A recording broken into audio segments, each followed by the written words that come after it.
Hi, this is Chess Coach Ritesh Mathew, and welcome back to my YouTube channel, Chess Melody.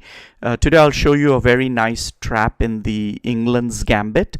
So the move order in Englund's Gambit starts like this. White plays the pawn to d4, and black immediately strikes in the center with pawn to e5. Now I know the pawn is not protected, but that's the whole point of this trap. So white will go ahead and accept the pawn. And now black attacks the pawn with the queen. So there is one attacker to the pawn but zero defender. So white will defend the pawn once. Now black can develop the knight to c6 and attack the pawn twice. The pawn is only defended once. So white will bring the bishop out and defend the pawn again. Alright.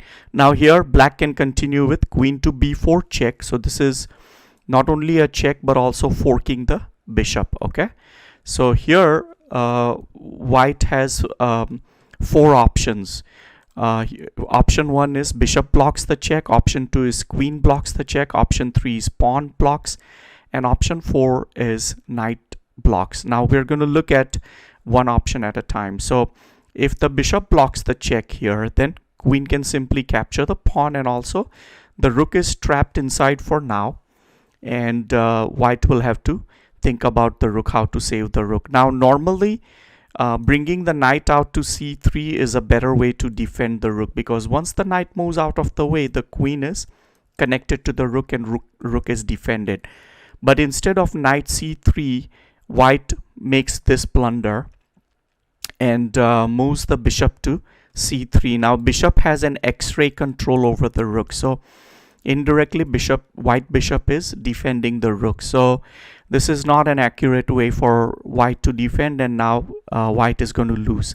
So black over here can continue with bishop to b4. Now the bishop is pinned to the king, so bishop cannot capture the queen right now. All right. So over here, if bishop captures the bishop, then knight can capture the bishop. Okay. Now after knight captures bishop, the correct move for white is to bring the knight to a3, and once the knight comes to a3, black is still going to capture the knight is going to be lost, but white can minimize the loss. Now at least the rook is defended. But instead of knight to so if the knight goes to a3, then black is winning still in this combination, because black is winning because black can just capture the knight. But instead of knight a3, if white puts the knight to c3, now there is a big problem, because queen can first capture the knight, right? And then there is a check. So there are only two ways to defend: either the queen blocks or the knight blocks. There is no other way.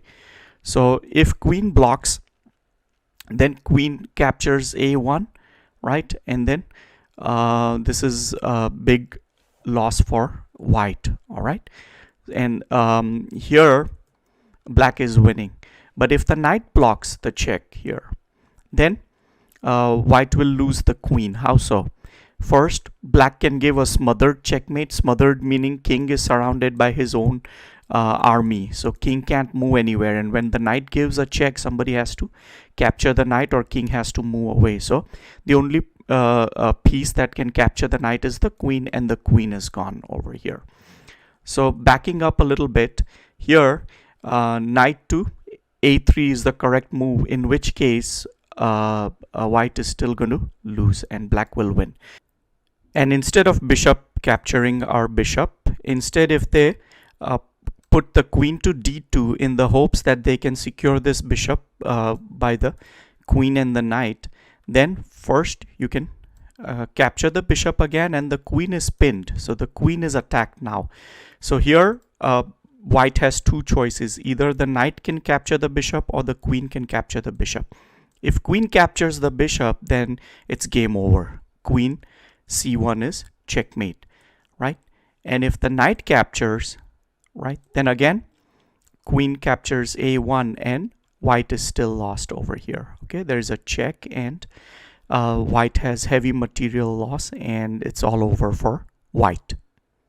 Now the second option is, what if knight to c3? Then queen can just capture the bishop and black is again winning in this combination. Let's check what happens if pawn blocks. If pawn blocks, it's the same outcome. Queen captures the bishop, and then black is material up in both. So black will still win in this one also. And then if the queen blocks in the hopes of defending the bishop, then again queen captures, b2 is coming. So again the rook is trapped inside, right? And here if white simply opens up the knight over here, then the rook is gone. So the knight cannot move right now. Anywhere the knight moves, the rook will be gone.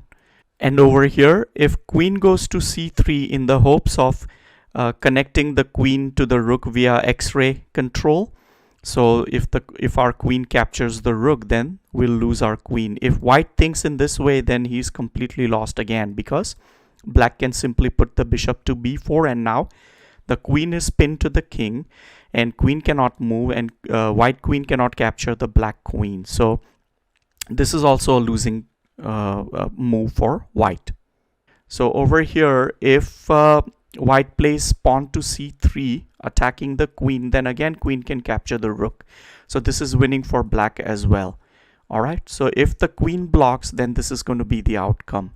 So no matter how you look at this, in the Englund's Gambit, black has a very solid attack, and black is perhaps winning in all these lines. Okay, so I hope you like this little trap, and try it on your opponent and see if you can pull this one off.